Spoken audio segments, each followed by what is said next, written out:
तो भारत ने पाकिस्तानी एयरफोर्स को कितना नुकसान पहुंचाया, इसका एक और सबूत भारतीय सेना ने दिखाया। पाकिस्तान की जंगी हिमाकत पर भारत ने जवाबी हमले में उसके 11 एयरबेस को तबाह किया।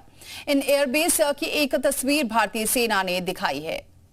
तो हमले से पहले की तस्वीर और ये हमले के बाद की तस्वीर, ये सेना ने दिखाई है। पूरे सबूतों के साथ इस तस्वीर को दिखाया गया है और फिर बताया गया है कि किस तरह से पाकिस्तानी जो सेना है, पाकिस्तानी जो प्रधानमंत्री हैं, वो तक झूठ बोल रहे थे। और अब ये देखिए दो तस्वीरें, हमले से पहले और हमले के बाद कैसे तबाह किया गया है एयरबेस को, इसकी तस्वीर भारतीय सेना ने दिखाई है।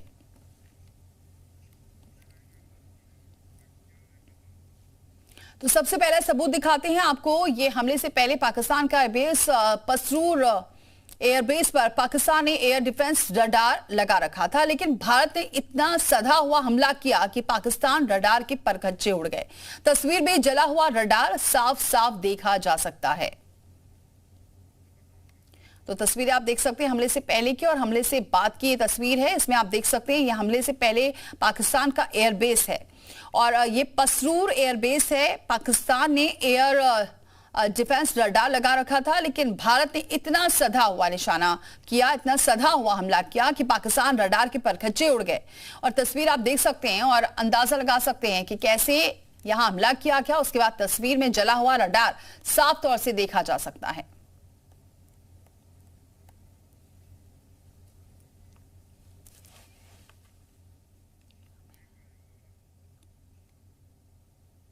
तो दो तस्वीरें आप देख रहे हैं जिसमें हमले से पहले और हमले के बाद की तस्वीर है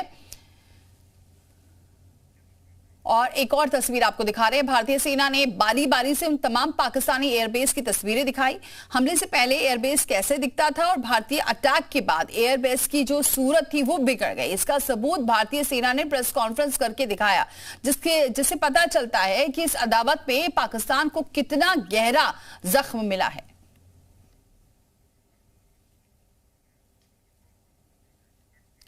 और चलिए इसी पर चर्चा करते हैं। हमारे साथ जुड़ चुके हैं retired major Virat Mishra ji, defence expert हैं। बहुत स्वागत है सर हमारे साथ जुड़ने के लिए।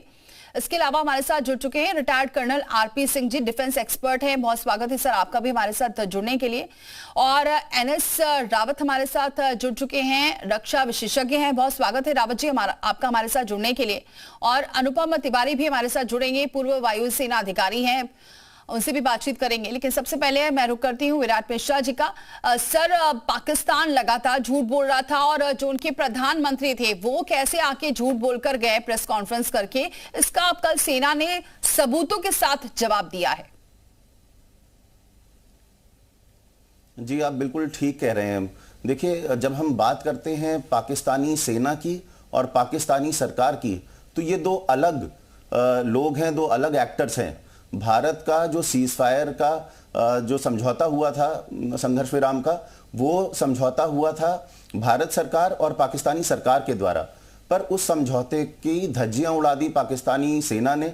उनके जो जनरल मुनीर हैं वो पाकिस्तानी सरकार का कोई लोड लेते नहीं है, वो उनको कुछ खास मानते भी नहीं। और ये पाकिस्तान की एक परिपाटी रही है बहुत सालों से कि वहाँ के जो जनरल्स हैं वो आवाम के द्वारा चुनी हुई जो जमहूरियत की सरकार होती है उसको कुछ खास तवज्जो देते नहीं है। तो उसी के क्रम में अगर आप देखेंगे तो सीज फायर हुआ भी, उसका उल्लंघन हुआ और लगातार पाकिस्तान की तरफ से गोलीबारी होती रही, ड्रोन हमले होते रहे। और पाकिस्तानी सेना ने यह दिखा दिया कि वो किसी भी इंटरनेशनल दबाव का या अपनी सरकार का कुछ भी लेते नहीं है दबाव। तो इससे ये साबित होता है कि इनको जिस भाषा में जवाब देने की जरूरत है वो भारत की सैन्य ताकत से ही इनको जवाब दिया जाना चाहिए और वैसे ही इनको आगे भी डील करना पड़ेगा। एनएस रावत जी, अगर जो तबाही मची है पाकिस्तान में, सारे एयरबेस को तबाह किया गया है, अब पाकिस्तान क्या उससे उबर पाएगा? जी देखिए, जो पाकिस्तान की इकोनॉमिक कंडीशन है वो हमें जो ज्ञात है कि उनकी बुरी हालत है। अभी वो आईएमएफ से लोन के लिए भाग रहे थे। तो जो भी डिस्ट्रक्शन होता है, और खासकर स्ट्रेटेजिक बेसिस का, जैसे एयरफील्ड्स हो गए, उनके एम्यूनिशन डंप्स हो गए, उनको वापस लाने के लिए एक तो बहुत खर्चा होता है और दूसरा एक बहुत प्लानिंग के साथ कंस्ट्रक्शन और रिस्टोरेशन का काम चलता है। तो पाकिस्तान, जैसे कि हमारे अभी पहले भी प्रवक्ता बता रहे थे कि वहाँ पे सेना का ज़्यादा दबदबा है, तो जो भी उनको IMF लोन मिलता है उसमें से ज़्यादातर पैसा वो सेना की तरफ डाइवर्ट कर देते हैं। तो उसको रिकवर तो करेंगे, वो उसको रीइंस्टेट तो करेंगे, मगर उसको बनाने में उनको समय ज़्यादा लगेगा, उनको धन की ज़्यादा ज़रूरत होगी, जिसके लिए उनके यहाँ बुरा हाल है और जनता भी त्रासित है। तो देखिए वहाँ पे उनके लिए क्या मुश्किलें खड़ी करती है। प्लस इस समय जो हम अभी देख रहे थे कि युद्ध विराम की घोषणा हुई, उसके बाद पाकिस्तान आर्मी ने ड्रोन से हमले किए, गोलाबारी कर दी, तो ये एक तरह से जो सेना का मनोबल है उसको ऊपर करने की कोशिश की गई। दूसरी कि सेना अपनी एक छवि जो है, जो उनकी जनता है, उनके बीच में ठीक करना चाहती है। तो इन सब मुश्किलों के बीच में उनका उबर पाना, वो उभरेंगे तो बिल्कुल, क्योंकि इसमें उनको IMF का लोन ही नहीं, चाइना और टर्की भी डायरेक्टली सपोर्ट करेंगे, मगर उनको मुश्किल बहुत आएगी। ठीक है सर, आप बने रहिए मेरे साथ। आरपी सिंह जी, अब सीज फायर तो हो गया, लेकिन सवाल ये भी उठ रहा है कि इतना सीज फायर होने के बाद वो भी भारत ने अपनी शर्त के साथ सीज फायर किया है, लेकिन फिर भी वहां पर जश्न मनाया जा रहा है। वहां ये मानने के लिए तैयार ही नहीं है कि भारतीय सेना ने कितना नुकसान पहुंचाया, और भारत बार बार इस बात का जिक्र कर रहा है कि हम आतंकवाद के खिलाफ है और हमने आतंकी ठिकानों को पूरा नस्तबूत कर दिया है। फिर भी पाकिस्तान अभी भी बाज नहीं आ रहा है। नहीं, वो कभी भी नहीं बाज आएगा, क्योंकि उनके DNA में है कि उनको हमारे साथ ये चीजें चलती रहेंगी जब तक कि आतंकवाद का पूरा खात्मा नहीं हो जाता है। तो ये बात कहने के लिए है कि उनका सब कुछ सीज फायर हो गया, किसी बात का सीज फायर नहीं हुआ है। ये चीजें आपको कोई भी पता है 1947 से चल रही हैं और आगे भी चलेंगी। और इसके लिए भारत ने जो चीजें बानी है उसका कुछ और रीजन है, और रीजन साफ साफ बड़ा क्लियर है कि पाकिस्तान की हालत इतनी खराब थी कि जो हमारे स्ट्राइक्स हुए हैं उसमें ऐसी जगह पे स्ट्राइक हुए हैं जो कि एक तरह से उनका जो है न्यूक्लियर स्टेशन जो है एक तरह से समाप्त होने, जिसमें अमेरिका को इंटरवीन करना पड़ा है। और अमेरिका ने ही उनको फोर्स किया है कि उनके DGMO को बताया है कि जाके बात करो। इंडिया ने कोई पहल नहीं किया है। इंडिया कभी भारत कभी लड़ाई भी नहीं लड़ती, और लड़ाई उन्होंने शुरू की थी। उन्होंने इंटरनेशनल बाउंड्री के ऊपर जो है जो भी अपने ड्रोन या मिसाइल से आर्टी फायर किए हैं उसका हमने भरपूर जवाब दिया है। हमने कोई भी क्रॉसिंग भी नहीं की, हमने भी कोई भी उल्लंघन सीज फायर का, हमने पहले वाला जो सीज फायर था जो कि पहलगाम से पहले, उसका भी उल्लंघन नहीं किया। ये उनकी हरकतें थी जिसको हम खत्म कर रहे हैं। और अब जो है मेरे ख्याल से जो साफ साफ बोला है कि now terrorism is going to be act of war, means बात क्लियर है, हम एक्ट ऑफ वॉर करेंगे अगर बदतमीजी किए तो। अब कोई नहीं है, और इस बात को इंडिया ने साफ साफ लिखित तौर से US को भी बता दिया है। और US या कोई भी कंट्री देश का एक्ट ऑफ वॉर टेररिज्म को मानता है, चाइना भी मानता है। यहां तक कि आपको पता होगा चाइना कल शाम तक कोई सपोर्ट नहीं कर रहा था। जैसे जब युद्ध विराम का परसों शाम को हुआ है उसके बाद ही चाइना ने कहा कि ठीक है हम पाकिस्तान को सपोर्ट करते हैं। टर्की के जो भी थे, चाइना के जो भी इक्विपमेंट थे वो गया, खत्म हो गया। रही बात IMF का, अब IMF के जो कुछ भी फाइनेंशियल सपोर्ट है उसमें ये भी शर्त थी, अगर आपका भारत के साथ संबंध जो लड़ाई चल रही है अगर चलेगी तो हम लोन नहीं देंगे। तो ये कंडीशन थी, इस वजह से वो घुटने के बल आए, गिड़गिड़ाए हैं। और इनकी जो नेचर है, इनकी जो एक पुरानी जो एक तरह से समझिए मुशर्रफ के टाइम, कारगिल के टाइम हुआ था या 65 के टाइम हुआ था, इनकी चलेगी। क्योंकि ये खुद ही मुनीर अपनी जगह बचाने के लिए ये चीजें बनाई थी जो कि इस समय से नहीं हो पा रही है। तो ये बातें हैं। और अभी भारत देखिए कल साफ साफ बोल दिया है कि किसी तरह की अगर इन्होंने सीज फायर को वायलेट किया हम उसका भरपूर जवाब देंगे। ठीक है सर, आप बने रहे हमारे साथ। अनुपम तिवारी जी भी हमारे साथ बने हुए हैं, पूर्व वायुसेना अधिकारी। बहुत स्वागत है अनुपम जी हमारे साथ जुड़ने के लिए। अनुपम जी, ये जो सवाल जब सेना से कल जो प्रेस कॉन्फ्रेंस हुई उसमें ये कहा गया कि जो पाक एयरबेस है उसे तबाह किया गया है, लेकिन ये भी कहा गया कि हमारे जो पायलट थे सब सुरक्षित वापस आए हैं। इसको किस तरह से लिया जाए? देखिए, इंटरनेशनल मीडिया में और पाकिस्तान की तरफ से, दोनों तरफ से ऐसी बातें, इस तरह की सूचनाएं कई दिनों से चल रही थी कि भारत के कई सारे राफेल नष्ट हो गए हैं, भारत को वायुसेना को खासतौर पर बड़ा नुकसान पहुंचा दिया पाकिस्तान ने। तो इस झूठे प्रोपेगेंडा को क्लियर करना बेहद आवश्यक था, अदरवाइज मिस इन्फॉर्मेशन फैलती रहती और हो सकता है कहीं ना कहीं एक पैनिक की सिचुएशन आती थी। इसी वजह से जब सवाल पूछा गया कि वायुसेना के अधिकारी से, तो उन्होंने साफ साफ बता दिया कि देखिए, ऐसी कोई भी चीज नहीं हुई है, हमारे सारे पायलट सुरक्षित हैं और हमने जो भी हमारे टारगेट थे, चाहे आप 7 तारीख की रात के हो या फिर उसके बाद जो हमने एयर स्ट्राइक करी तमाम एयर बेसिस के ऊपर, वो सारी 100% एक्यूरेसी के साथ कंप्लीट हुई है। और इंडियन एयरफोर्स ने एक बार फिर से दिखा दिया है कि जो टास्क उनको दिया जाता है उसको बहुत ही इफिशियंटली कंप्लीट करते हैं और जो भी उनके पास प्लान होता है उसको जबरदस्त तरीके से एग्जीक्यूट करते हैं।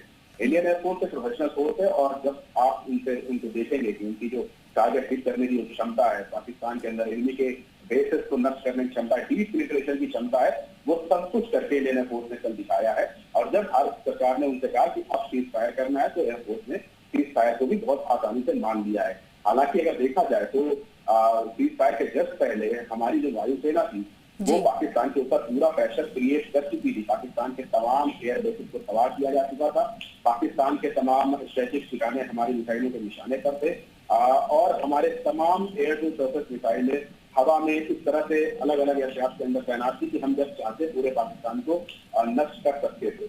हम पूरी अच्छी कंडीशन में थे, लेकिन हमने सरकार की बात मानी और सरकार ने जैसे सीज फायर के लिए कहा, हमने बिल्कुल एक प्रोफेशनल सेना की तरह सीज फायर मान लिया। हम सीज फायर वायलेशन पर विश्वास भी नहीं करते हैं और एयरफोर्स की जो स्ट्रेटजी थी वो बिल्कुल स्पष्ट थी और कल ये पूरी तरह से स्पष्ट होगा सबूतों के साथ। जैसे डीजीएमओ की प्रेस कॉन्फ्रेंस में सबूत भी दिखाए गए किस तरह से नूर खान और मुरीद जैसे रंदेश को हमने कितना नुकसान पहुंचाया है वो भी दिखाया गया, उसकी फोटो दिखाई गई और बाकायदा इस बात को साबित किया गया कि ये जो चल रहा है पूरी दुनिया में तमाम पाकिस्तान की तरफ से कि भारत के कुछ एयरक्राफ्ट को नुकसान हुआ है, भारत के कुछ पायलट पाकिस्तान ने मार गिराए हैं, तो इस तरह कोई घबराने की बात नहीं है। साफ साफ कह दिया गया कि ऑल पायलट आर सेफ और हमारे तमाम एयरक्राफ्ट भी सेफ हैं और बहुत सारी चीजें रिवील इसलिए बिल्कुल एयरक्राफ्ट सेफ है, लेकिन कई सवाल इसमें और भी उठ रहे हैं। मैं उसका जवाब ले लेती हूँ एनएस रावत जी से। सर, सवाल ये भी उठ रहे हैं कि एक तो ये कि आपने हमारे जो पायलट हैं वो सुरक्षित हैं, इसको लेकर बहुत ज्यादा नहीं बताया, संख्या भी बहुत सारी नहीं बताई कि कितने पाकिस्तानी जवान मारे गए हैं, और ये भी नहीं सवाल का जवाब आया है कि अगर सीज फायर होता है तो अगला कदम क्या होगा, सीज फायर का उल्लंघन होता है तो। जी, ये थोड़े से लकूनाज हैं जिनके हम स्पेकुलेट कर सकते हैं कि किस लिए ऐसा किया गया। देखिए, जब भी ऐसा युद्ध या युद्ध वाली स्थितियां होती हैं उसमें दोनों तरफ से हम अपने दुश्मन के बारे में ज़्यादा से ज़्यादा नंबर्स बताते हैं, ज़्यादा से ज़्यादा डिस्ट्रक्शन के डिटेल्स बताते हैं कि हमने ऐसा किया, और हमारा दुश्मन भी ऐसा ही करना चाहेगा, वो भी ऐसे ही क्लेम्स करेगा कि हमने इतना डिस्ट्रक्शन कर दिया, हमने इतनों को मार गिराया, ताकि वो अपने लोगों का भी मनोबल बढ़ाएं, अपनी सेना का भी मनोबल बढ़ाएं। यही कोशिश जारी रहती है। तो इसका सत्य तो काफ़ी समय बाद निकल के आता है और वो भी पूरी तरह से निकल के आता है नहीं आता है, क्योंकि जब तक सरकार नहीं बताती तो तथ्य लोगों तक नहीं पहुंचते।